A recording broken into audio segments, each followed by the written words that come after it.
Hi guys, I'm Jennifer Terri. I'm with Philippine Travel Updates. If you're new to the channel, please consider subscribing. We're almost 100,000 char. Today is November 3, but by the time I upload this, November 4 na. What's the update on Philippine Travel, Jennifer? Let's start with the Bureau of Immigration Advisory.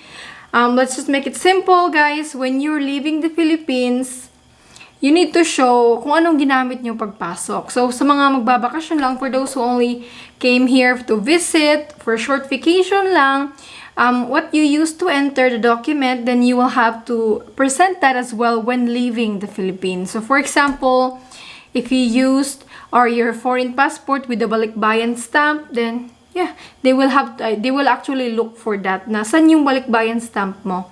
Where's your stamp for entry in the Philippines? Especially right now na they are really looking at people or foreign nationals who have overstayed in the Philippines. Yun lang.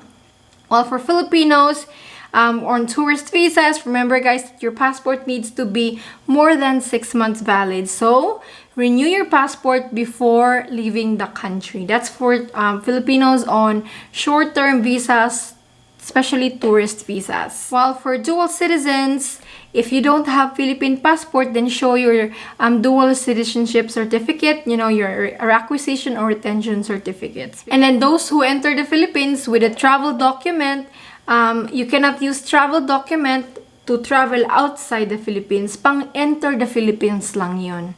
Moving forward, this has also been an issue that I've noticed with some travelers being turned away at the airport. One Filipino was turned away at Hong Kong airport because he only had a report of birth. Now, report of birth cannot be used, is not accepted as a proof or document for entry to the Philippines. So, if you have a report of birth, it's usually issued to children of Filipinos who are born outside the Philippines. Guys, you need to secure either a Philippine passport or Philippine birth certificate. Or, you travel with your Filipino parent, then you can avail lang balikbayan privilege. Yun. But if you travel alone, you cannot use report of birth as document, proof na makapasok sa Philippines. You need to get visa, you need to get Philippine birth certificate or Philippine passport.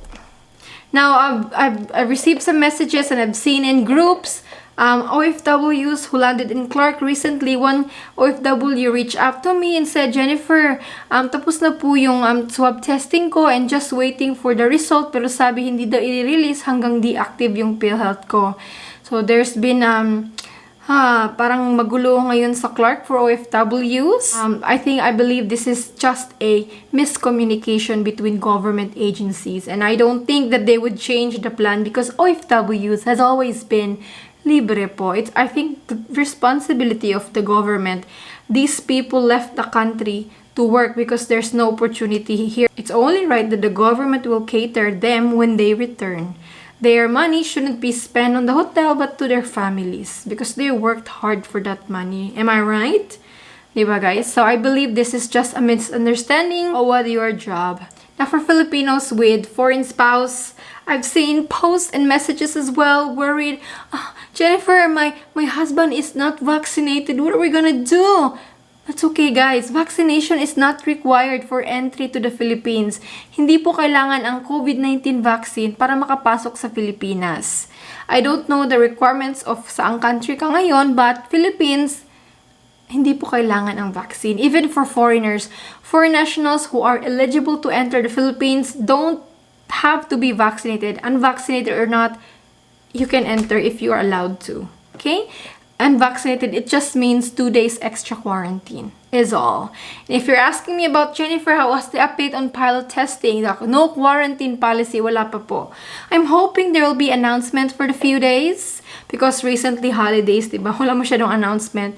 I'm hoping for this week na meron about the pilot testing. Hope so. I'll let you know kung meron guys.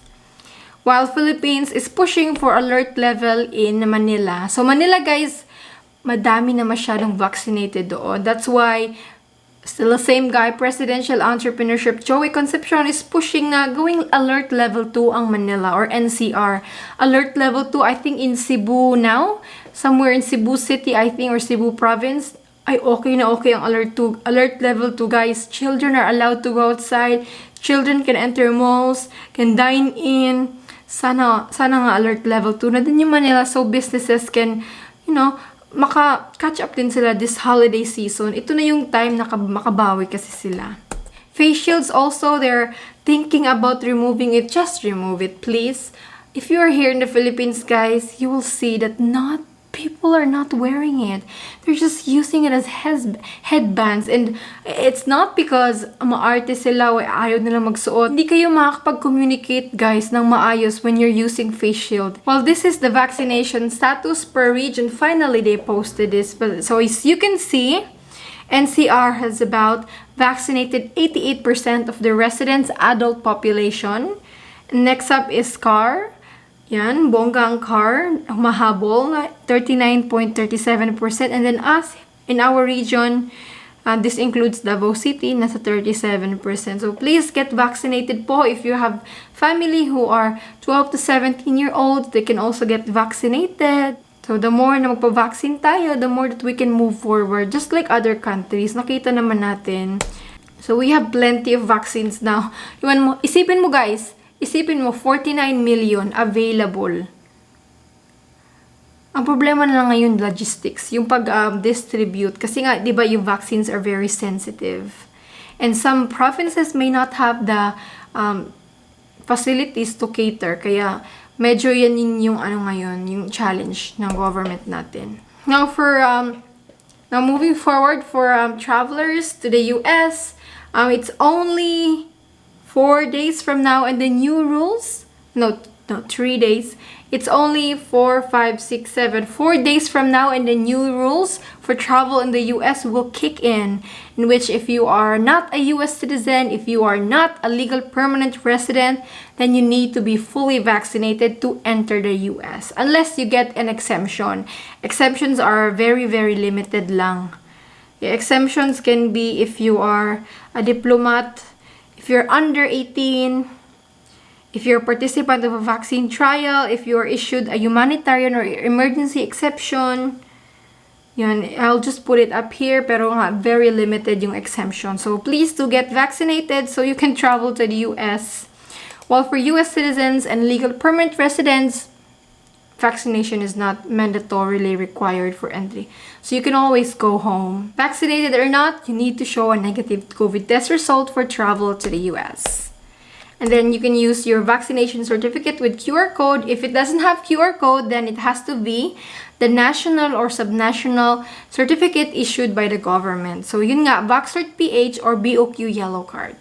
So this is all for today, guys. Today is November 4. This is all I can bring. And if you want to know the arrival process in the Philippines, watch this video. If you want to know the things to prepare for your flight to the Philippines, watch this video. So just go to my Traveling Soon playlist and everything you need to know is there. Yeah, I've got you covered. I'll see you tomorrow with another update. Stay safe and God bless. Bye.